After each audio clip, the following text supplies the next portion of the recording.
weather affects everything, from how we feel to how we live. But what's really going on above us? Each week on Atmospheric Insight, we dig deeper into the science of weather and the stories it shapes. This is Atmospheric Insight, where science meets the sky.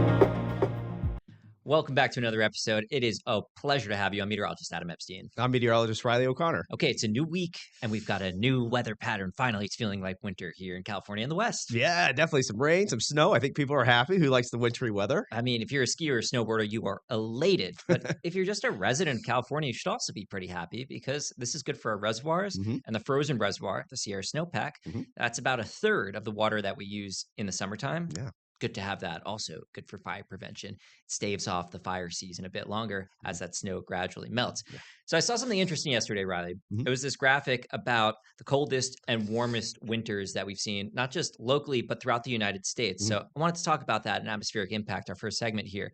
So if you're seeing number ones and reds, that is the warmest winter from an average temperature standpoint by climate district, which are outlined there if you look closely. And you see ones all over Nevada, all over Utah, all over Arizona. So those are breaking records. And then the other side of the country, it's blues. So some of the coldest winters ever. Just striking to me to see that cut off right through the middle of the U.S. Yeah, absolutely. We've been talking about the persistent ridge in the west, the trough in the east, and the weather headlines for a while were the bitter cold that the Midwest, the South especially, was having, and the Northeast. Right, and the South getting some snow all the way to the Gulf states, which doesn't happen every year. It is still abnormal, but it's weird to have the same country, the two sides experiencing completely different things. Yeah. But I guess that's weather, and it's a big country, right? So that is expected to happen. But I'm glad that I'm on the West Coast for this because I'm more of a warm weather guy compared to cold, and we've both lived in cold places. Yeah. I'm okay with it. Yeah, I think we've had our fill, right? Yeah. All right, so let's also talk about specifically the West and the snow water equivalent. So this talks about our snowpack. If you're seeing reds, okay, that's less than 5% of the normal snowpack in that zone. And unfortunately, it's not just an exclusive problem to California. This is extending north into the Pacific Northwest, east into the Wasatch Range by Utah, where they boast best snow in the world. Just haven't seen much of it. I know a lot of the ski resorts, Riley, are outside of California. They're not really open all the way. Right. Yeah. And it's been, talked about Colorado, for example. They're struggling out there. Even though we had the snow, it's just not enough. And I think that a lot of businesses are struggling. That's one thing to look at, the economic wise, but then also people who really thrive on the winter sports. Yeah. So something that's really interesting that I've talked about with colleagues and also at conferences is the business of winter recreation and how it relates to climate change. So yeah, there are some years that have less snow than others, and that's not great for them. But with the trend in our climate, what's expected to happen as it gets warmer and warmer, snow levels get higher and higher, so it's more rain. And that's bad for a few reasons. But for the economy of winter sports, if you own a ski shop, if you rely on people getting out on sleds, it's just not going to be an option in certain years. Yeah. And like this year, it's kind of sad for everyone who's into skiing and snowboarding. Yeah, right. And we were talking about the West too. And I remember, correct me if I'm wrong, within the last couple of years on the East Coast, they were struggling as well. But now this year they've kind of come back in a bit. Right. So I mean, it goes through patterns, no doubt. But when you look at the overall trend, you see what's happening on the big scale. And my birthday's in December, and I grew up in New York, and I would remember that sometimes there would be snow on my birthday. But as an adult, it's never snowing in December, almost never snowing. I don't want to exaggerate, but it's just less likely to get snow in December in New York now because it's just getting warmer. Right. All right. Another part of this is just total precipitation, and this is anomalies. So showing us how far above or below normal the precipitation has been. And we talked about cold and snow in the east, but when you take a look at the big picture here, and this is starting in November and going up until now, drier than normal. Yep. For everyone except Southern California. Right. Like, what's going on? I know. Right. Yeah, and it's I feel like, it's always interesting to lock into the drought monitor. You want to see what's Mhm. happening, right? I think a big, uh, news headline was when California was drought free, right? Yeah, We talked about that and, huge. and all the rain that came through and stuff. But if you really look at this picture as a whole to see the deficit, it's concerning. Yeah, no, you have like a little piece of Colorado and Kansas, and then parts of Montana that are Mm, looking good, Southern California, Western Nevada. But it just really hasn't felt like that here in the West, at mhm, least, because we've gone through extended periods of dry yeah, stretches too. And most recently, we're coming off one. But it does look like things are changing. The pattern is getting wetter for us. Is that blocking high, that persistent high that wouldn't go away, yeah. finally faded. So for this week's Ask Adam, I got a good question that was very on topic about rain and rain chances. So I wanted to explain that to everyone who watches the forecast to help you be a better viewer of the forecast. Got a question yesterday that I'm sure a lot of you have had as well. This person asked, if there's an 80% chance of rain in the forecast, what exactly does that mean? It means that in the expected conditions, there will be a measurable amount of rain somewhere in the forecasted area 80 out of 100 times. So basically, it's likely that it's going to rain. Now, I have seen some videos go viral saying, today I learned it means it's going to rain in 80% of the area. No, just take a second to stop and think about that, and you'll realize how preposterous it is. If that were true, it would imply that a meteorologist is 100% sure that there's going to be rain, and they have the precision in their forecasting to say it's in 80% of the area. Also, what 80% of the area? It's impossible. It will never happen. There are limitations to forecasting, and that's certainly one of them. Back when I was in college, I actually read a research paper studying exactly this. And it was a survey question that asked, what does 80% chance of rain mean? And it was a multiple choice answer. And I was shocked at the amount of people that were picking other options that weren't correct. So that informed the way I communicate the chance of rain in my forecast. When I'm on air, I almost never use percentages. I use two descriptors for rain chances. The first one is substituting percentages for words. Very unlikely, unlikely, somewhat likely, very likely. The second one has to do with scope. Are they isolated showers? Are they scattered? Or are they widespread, affecting the entire area? To me, that's just such a simpler way to communicate and understand if it will or will not rain tomorrow. Mhm. And it's a common misconception, Riley. A Yeah, it lot of is. people, as meteorologists, may not stop to think about this, Mhm. but don't realize they are thinking about what we're saying in a wrong way. And Right. it's not their fault. It can be misconstrued. It's not that straightforward when you say 80% chance of rain. It's very true, and I think this was a great question to bring up and really talk about this, but the specifics of it, because I think people really get fixed on, especially say they have a weather app. They look at 30% chance of rain, so they automatically think. So I think breaking that down, and the question was really important to talk about. Yeah, and the weather apps can be helpful, no doubt about it, right? They're popular for a reason, convenience, Mhm, and they give you a lot of information, but they do lack mhm, explanations. So, like a day like today, your weather app would have said basically between 30 and 70% of chance of rain each hour, and it mhm, goes up and down, up and down. So you might think it's going to rain every hour of the day, but that's not the case. mhm. A meteorologist can explain that it's going to be on and off. There will be waves that come and go. There'll Right. be dry breaks and possibly even some sun. Mhm. But your weather app is going to have a cloud rain icon with a percentage under it every hour. Yeah. So you might think, oh, it's going to be a wash. Yeah. That frustrates me. Like, people take that as gospel. Yeah. They're just misinterpreting that too. Yep, Mm. and especially if you have outdoor activities or something during that specific time of the day, you look at it and you're like, "Oh, good chance it's gonna rain Right. in that during that time." And yeah, another thing people could do for themselves to be that better viewer of the forecast, more knowledgeable a consumer of weather, is to look at radars and Mhm, learn to see what you're looking at, because that can be very helpful for what we call nowcasting. mhm, So within the next 30 minutes to an hour, you can tell if it's likely that rain is coming your way or not, or if rain's going to end. mhm, I remember one time at a volleyball tournament in the summer in Sacramento, a rain shower passed by. It's from monsoon moisture, and we had to stop play. And the organizer asked me, "Is it going to stop raining?" So I looked at the radar. I was like, "Yeah, 15 minutes will be gone." And sure enough, 15 minutes it was gone. And he was just blown away. Like, that's the yep. easiest thing I Yes, could do as a meteorologist. yeah, Yeah, it's like the least impressive thing very that I true. can do forecasting wise. Let me see here, got my radar, Right. So yes. yeah, he could have done that if he knew what he's looking at Yeah. from a radar standpoint. All right. Is there anything else, Riley, that you notice that kind of like bothers you about people not really understanding the weather? Can you think of anything off the top of your head? I do think that it's interesting because when we do talk about it, I think people, when they're watching the weather, say Mhm. they listen for certain words. So if somebody says there's a 30% chance of rain that day, for example, say a forecaster says that, or looking at the radar and you're like, here's the cell right here. I think certain words will grab people's attention versus like Yeah. listening to the whole explanation and the whole description of what we're trying to say. Oh man, I just have one more before we have to go to break. It's when you submit a range in the forecast of what to expect for snow, Mhm. especially outside of the Sierra, because people are kind of okay with that there.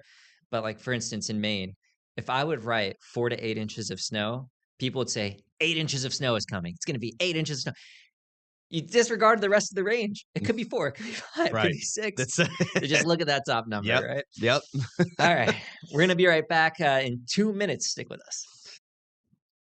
All right, welcome back to Atmospheric Insight. This week I talked with a professor. You may have noticed some insects out a little bit, maybe Mosquitoes, biting right? at you. We're going Yeah. to talk more about that and why it's happening. Thanks for joining us today on Atmospheric Insight. Today I have Chris Barker, professor at School of Veterinary Medicine at UC Davis, visiting with us today. Thanks, Chris, for joining us. Thanks for having me. Pleasure to be Ab- here. Absolutely. We want to jump in right away and talk about a pesky insect that's I've noticed quite a bit lately, and it's the mosquitoes. Great. Todd, take me through a little bit about this because we had a wet end to 2025, a dry start to 2026. But how do seasonal weather patterns in California, such as warmer winters or temperature swings in the early spring season with rain, affect the mosquitoes? How do they become more active, and how long does their season last? So one thing to note this time of year is that there are mosquitoes that are out there that have been there for some months now, actually. So late last summer and in early fall, there are certain species that go into a reproductive diapause, which is just a dormant state where they don't seek blood. So the females are capable of flying around, but they wait until this time of year when the days start getting longer, the temperatures are warm enough, and they'll come out and start biting. And that's when everyone starts wondering where all of these mosquitoes came from and how they developed so quickly. And they're not even needing to develop because they did that part last year, and they're just waiting for your blood this time of year. Okay, well, they're definitely out there. So, contributing to that, even though they've been around, does it mean that I have a just a wet backyard, or is it because the fog has created a little bit more damp conditions and they are a little bit more widespread now? Or Well, they will need water. The ones biting you are the ones that are not coming out of water right now, so they Mm, will need to find water to lay their eggs, which could be bad news come spring and summer because what they're looking to do is take blood. Their eggs will develop over a short period of time, and then they will look for a place to lay those eggs. So less water does help limit their ability to find those sources and hopefully limit the population later in the year. So it is definitely true that more water for many species can lead to more mosquitoes later. okay, it was interesting because my mom lives in the Midwest, and she says, "Oh, you're in California, you don't have mosquitoes." Because it's hot or and drier, I guess. And I said, no, that's not correct. That's right. And there are a lot in the Midwest too, in many parts of our country, but the species differences sometimes matter. And some of our species that transmit West Nile virus, for example, bite birds quite often and Mm, sometimes bite people, whereas other species just love to bite people and other mhm. mammals. So they're often the ones we notice the most. Interesting fact there. Second question. In years with wetter winters or brief warm spells, are mosquitoes emerging earlier than usual in California? And what does that mean for the risk of mosquito borne diseases? I would say yes, they do tend to come out earlier. And we've done some studies in the past where when we go out looking for mosquitoes that have taken a blood meal, we can find them on January 12th, for example, the date Oh, when we found them in our local area. They come out about as early as it gets warm enough to allow their activity. okay. They do need external temperature input because they're not like us and sort of regulating their own body temperature, so they fluctuate with the environment. But Mhm. once you get those 60 and 70-degree days, if it's in January or February, you'll have these overwintering female mosquitoes coming out looking for blood. Interesting. Is And it true? Oh, sorry, go ahead. I was just going to say what it does mean for disease risk potentially later is that some of those mosquitoes, a very small number, might be infected with a virus. And so when they produce offspring that can also be infected with the virus, then that can help perpetuate it going into the year. At this time of year, almost no one detects the virus. But as they build up into summer, that's when we will start seeing viruses like West Nile virus again. Interesting. And yeah, that's something to be cautious about, definitely. Tell me if this is true or a myth. If we have repetitive days that are 32 degrees and under cold temperatures, does that kill mosquitoes? Can they go away with that, or? It would if the mosquito experienced that temperature, but they're pretty good at finding sheltered areas and Okay. other called microhabitats that Mhm. are protected from those temperatures. So I Mhm. think a good number of them, even farther north than where we are, do find ways to escape that. So I think if the mosquito were sitting out in the temperatures you just described, it would kill them, but they often are not. Okay. Good point there.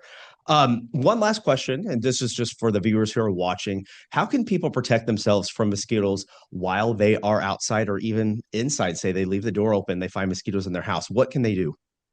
Well, I know wearing repellent inside would probably not everyone's favorite thing to do, but you're outside, certainly wearing repellent is number one. There's a number of options there. Some of them contain DEET. Mhm. Some people don't like the smell of DEET, but the higher concentration of DEET, the longer it lasts typically. But Mhm. there are some good alternatives as well that if you reapply them regularly, they work quite well to avoid mosquito biting. Other things are just to think about when you're active outdoors. So late afternoons and early evenings are biting, blood feeding mosquitoes' favorite time of day to seek Mhm. blood. So Mhm. if you kind of minimize your activities outdoors during those times, or at least wear repellent when you do, that's great. And I think most of us are wearing long sleeves this time of year, but that helps prevent at least some of the bites on the arms. Perfect. I'll remember that as my son is in baseball right now. All right, Chris, thank you so much for joining us today with all your insight and joining us on Atmospheric Insight today. And we will be in touch with you sometime in the near future. Thank you very much. Have a nice day. You as well. Riley, very interesting. Right? I Learned a know. lot. And the mosquitoes love me, I have to say. Right. I wonder if that's a thing. Do they really love certain people over others?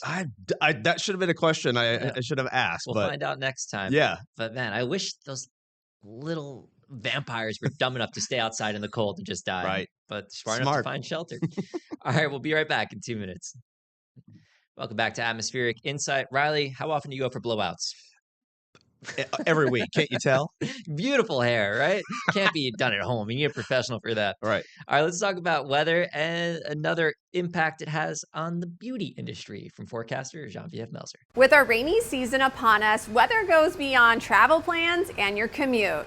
It can even affect how local business operate and how we go about our day. We're talking with Drybar about how rainy weather and hot summer heat can influence their business, their clients, and yeah, your hair, and the services people rely on. How does weather play a role in day-to-day business at Drybar? I would say weather affects us tremendously.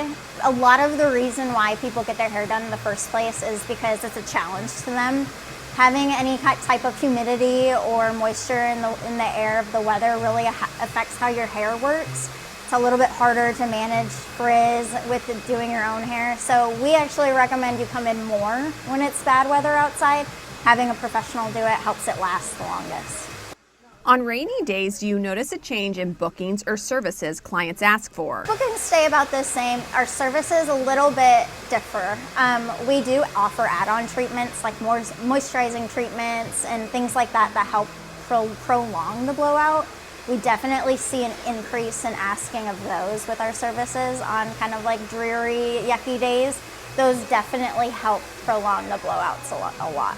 Is sometimes a misconception on getting blowouts when when there's rain and dampness. Sometimes people think, what's the point in getting my hair done if it's just going to get messed up anyways? You're going to want to do your hair regardless. You're going to leave the house and you're going to want it done. When you come to us and you let the professional do it, it lasts a whole lot longer than trying to do it yourself. What's your best advice for keeping hair manageable on a rainy, stormy day? Stay out of that rain. Stay indoors. We are very big on our client experience here. So if you come here and you get a blowout with us and it's downpouring, we have Dry Bar branded umbrellas that we will walk you out to your car with. So we want to make sure that you're not messing up your hair. We do our part. We also use precautions on which products to use to kind of help prolong that blowout as well. How do warmer temperatures or heat waves impact customer demands or the styles people choose? Kind of goes in hand with the working out thing. If you're sweating a lot, your hair typically tends to not last as long. But again, we do see a little bit different services in the summertime. Less of add-on treatments, more of updos. We do offer updo services and half updos, so where it's a little bit off your shoulders and it's more up. We see a lot more of those in the summertime. What can you do to protect your hair from getting frizzy when it's humid? When there is moisture in the air, your hair is kind of looking for it if it doesn't already have it. So if my hair is naturally really dry and there's a high percentage of humidity in the air, my hair is going to look for that in the air. So it's going to start to frizz out. If I'm already moisturized and I have a lot of really deep conditioning, hydrating products in my hair is going to maintain where it's at and that humidity will not affect it. My number one and our biggest seller is the Final Call. It is a finishing spray. Our Final Call, it's a frizz and static control mist. So it's for focus on flyaways and frizz. It's a finishing spray, so you can add it to your blowout afterwards if you start developing that frizz. It's gonna help smooth it, keep everything intact. But we like to send off all of our clients with it before heading outside so that nothing breaks that beautiful blowout. Do you notice a shift in styles as seasons change? Well, kind of like what I was saying with the updos, we also see a lot more of big playful hair in the summer as well. In the winter months with those add-on treatments, it does typically tend to weigh your hair down a little bit more with the added moisture. So we see a lot more straight styles, a lot more sleek, kind of like what I'm doing today. And in the summer, it's a little bit more crazy, fun, and big. What time of year are extensions requested the most? All the time. Everybody wants extensions. Has a big storm ever impacted your operations here at Dry Bar? There was one time it was a really heavy rain and wind, and this whole block, all of the power went out. So being a blow drying salon, we rely very heavily on those blow dryers and the outlets to provide the power. When this happened, we had maybe 10 clients already here, hair washed halfway through their service. So we can't just tell them to leave. So we instead shifted and we did braids and updos. We did what we could just to get people what kind of service they wanted while still maintaining with the power outages. Weather really does touch every part of our lives, including our hair care. A huge thanks to Jessica and the team at Dry Bar for pampering us today. Now I'll send it back to you guys. Genevieve, thank you very much. And look, I could use all the tips I could get. Riley, I'm trying to grow out my hair a little bit longer now. Are you? Okay. It's the longest it's been in a long time, but my problem is I have that classic Jufro Brillo pad. So it's so hard to like keep down, right? It just wants to like frizz out. Yeah. So You any need to call tips? Dry Bar Yeah. and ask for some products. Right. Right? Yeah. Maybe they can help me out with that. It's been a battle, but you got great hair, Riley. You have nothing to worry about. Well, thanks. Let me tell you, I work so hard at it. I mean, I'm like a ball cap kind of guy. Like when I'm off work, I have a hat on all the time. Okay. So maybe it just forms that way. Yeah, no, I mean, whatever you're doing is working, man. Okay. So All right. I'll keep you, it. you can keep it up. And Genevieve giving us another great insight there into how weather affects, something that you probably think about most days, if not every day. Yeah. Yeah. You hear about the humidity. Yes, right. And the humidity. And it was a good way to describe it. Your hair looks for that moisture, Mhm. gathers it, and that makes it frizz out. Yes. If you're friends, watch the Monica episode. All right. Fortunately, okay, yeah, that's a good one. And the frizz factor forecast for us usually low here in California. We usually have low humidity. All right, that's another full episode of Atmospheric Insight in the Book. Riley, thank you very much. All right. Thank you. I'll see you later.